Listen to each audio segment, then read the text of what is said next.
But if I could be bold enough to suggest, most Australians would have no idea what that acronym even means, let alone would they have had time to sit down today and hear what the Treasurer Jim Chalmers had to say. Now, MYEFO actually stands for Mid-Year Economic and Fiscal Outlook. What the update didn't do today, though, is offer those millions of Australians, many of them watching us tonight, hard slaving away at work today, any cost of living relief. Nothing there, nothing at all. No cut in the cost of crippling petrol prices, even though an excise call for 6 months in the midst of all the billions being spent, it would have been easy, simple and relatively cheap. A Christmas boost for all of us. But no, the government didn't want to do it. Why not? Well, the cynic in me would suggest the political timing would not have been to Labor's advantage and even might impact on their chances of re-election. Now, Australia's wealthiest woman, she's pretty smart, Gina Rinehart, she's called for that petrol excise relief, and she even went further, calling for council rate freezes.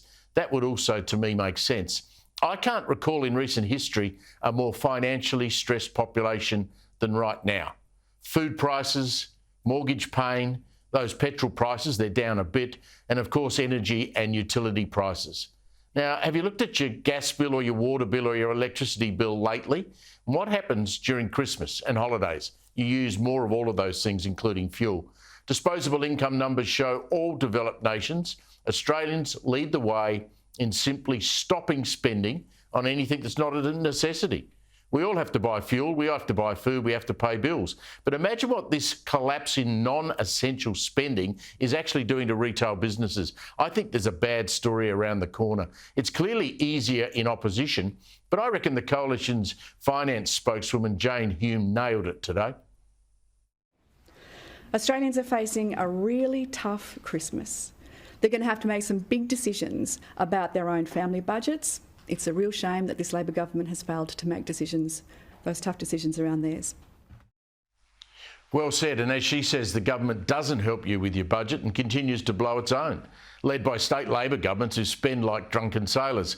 Take Victoria, where the new Premier Jacinta Allan yesterday, incredibly, formally signed up contracts for the despised suburban rail loop, being built at a massive cost, connecting the wrong suburbs in the wrong place. They're not even being built where the population is increasing.